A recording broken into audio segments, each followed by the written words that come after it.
For years, I thought I had a problem with discipline. I'll be honest, the jury's still not completely out on that yet. There may be a problem, but I would sit down at my desk. I would have everything set up. I would follow what all the productivity gurus would tell you to do. I'd have it all prepared, and then I would do nothing. I couldn't get myself to work. What is wrong with me? Why am I such a procrastinator? Why am I so lazy? Why am I so unmotivated? I followed all the steps. I did all the right things. And then I was part of this coaching group and they were like, hey, we're going to do a co-working session. And that sounds weird, but okay, sure, I'll try it. So I show up on the Zoom with probably, I don't know, 4 or 5 other people. And we sat down, we all had our cameras on and we muted ourselves and we just got to work. And I got more done in that 1 hour than I could get done in a week normally.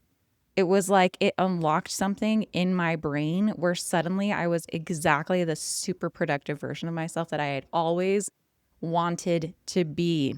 So today, this is what we're talking about. We're talking about how other people can unlock the productivity that you're missing. And sometimes that's what you need. And sometimes what you need is not being around other people. And that's going to unlock the productivity that you're missing. Before I get too far into it, let me introduce myself. My name is Amber Deibert. I'm a performance coach.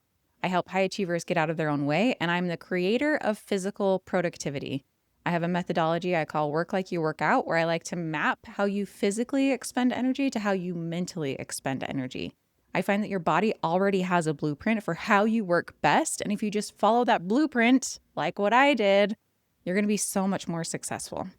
Okay, so the first question I want you to ask yourself, and by the way, I have a quick quiz on this. It's literally 3 clicks and then you get the answers. I would be curious. I think it'll probably take less than 90 seconds to take. Best quiz ever. You can go to my website, mentalmastery.com/quiz to take the quiz and you'll find out what type you are. So I want you to ask yourself, how do I like to exercise? When I exercise, do I like to do it with other people? Do I like to do it solo? Or are there specific people that I want to be around? By the way, I'm going to give a full breakdown of this episode in my next newsletter. So if you want to get on the list for that, go to mentalmastery.com/newsletter and you'll get on the list. Okay, so other people is so fascinating to me. I work with a bunch of people who work remotely. I work with a bunch of people who work in office. So there's a lot of hybrid. There's a lot of coming back to the office now that the pandemic is over. And it's really fascinating to me to see how productive people are in different situations. And I find that there is a direct correlation to how they like to exercise. So let me give you an example of the different types of physical productivity and the different physical energy expenditures that I see and what that looks like in the workday. So some people just want to exercise by themselves. This is my time. This is my time to be by myself. I don't want anybody interrupting it. I can't imagine having other people around when I'm exercising. That would be so disruptive. Those type of people do really, really well in a solo environment for work as well. And this can be really tricky if you're the kind of person who has to be in the office, or if you're the kind of person who's in an open office plan, or if you don't have a lot of space for yourself at home. So if that is you, then I want to encourage you. I've had a few different clients, 2 women in particular that I can think of, who this is the kind of person that they are. And they were expected to be in the office. And what they did is they protected their mornings and they did their most important work in the morning at home. And then they would take the train into the office for later that afternoon to collaborate with other people. And actually, I can think of 3 women who did this. That's fascinating. And 2 of them closed the biggest deals in company history. One of them made it to President's Club. I don't know if her deal was the biggest in company history, but she's the top rep for her region. So working in a way that works for you can be wildly helpful and so successful. If you can just block off your morning and have that time to yourself at home without distractions and then go into the office in the afternoon, that can be a good compromise if you're the kind of person who needs to be in the office. Okay, the second group of people that I see are people who work out with people. Maybe they do group classes. Maybe they do pickup basketball. Maybe they ride bikes with other people. Maybe they are on a soccer team or they grew up on teams. Those people, what I find with them is that they do their best work when they are around other people. And it's interesting because it doesn't necessarily have to be specific people. It just has to be other people. I go to a group class, and that actually, the people who fit in this category They go to group classes and there's something about their brain that clicks on, we're all in this together. We're all doing this together. I'm doing this because they're doing this. And those people would not be as successful working out from home, watching a video. Maybe they're watching a video of a class and there are multiple people, but they're the only ones. They're not going to get as much out of their workout as if they would show up to the gym, go to the group class. Now it's, we're all in this together. I'm going to push myself. They might also need some kind of competition to be able to compare myself to other people. And that might be an interesting part of their way that they like to expend physical energy. And all of those things can be brought into your mental energy expenditure. When you're working, if you're the kind of person who needs to have other people around when you're exercising, then have other people around when you're working. Did you hear me? I'll say it again. If you're the kind of person who needs to have other people around when you exercise, then you're going to do your best work and be at your most productive when you have other people around you when you're working. So this can be really challenging for people. Some people are a field rep and they're working from home and they're not working near anybody. They don't have an office nearby that they can go to. You have a few different options. Option number one is what I talked about, doing a virtual co-working session. This is what, for me, this is unlocking everything. I actually really love being home, but I also kind of need other people around to kick me into gear and remind myself that this is what we're doing right now and have that kind of outside accountability. So option number one is find some colleagues and do a virtual co-working session with them.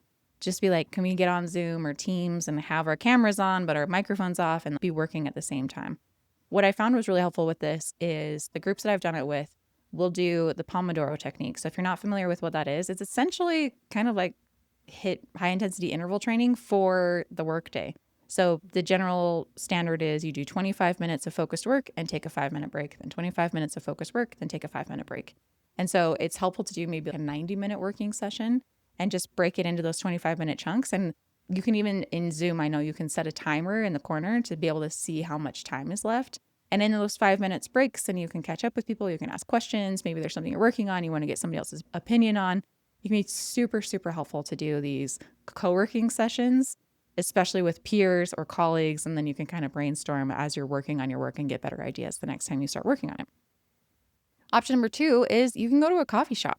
Sometimes just being around other people who are also on their laptops, which I'm always like, are you working? I don't know. But sometimes just being around other people can be really helpful. So go to a coffee shop. This is not related, but a hack that I use is if I have admin work that I'm really avoiding because it's monotonous and boring and not interesting, then I'll save it for when I go to a coffee shop because it's just slightly uncomfortable to be there. And so you can't leave until you get this admin work done. And I get that admin work done in record time. And I also feel more boosted because we're all doing this. I'm surrounded by other people. This is what we're doing right now. We're focused, we're working. Option number three, if you have the option to go into the office, do that. Find a way to get yourself around your colleagues. I know some companies are doing renting a co-working space for anybody in that region. So if that's an option, maybe you can do that. Maybe you can get some other colleagues around from that same area and get together and work in a co-working space like once a month or something like that. But just know that it's okay for you to want to be around other people. And when you do put yourself around other people, you're going to be even more productive than you can imagine.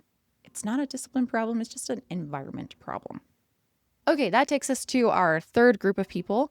And these are people who exercise with people, but it has to be specific people. I go play pickleball because that's my time with my best friends.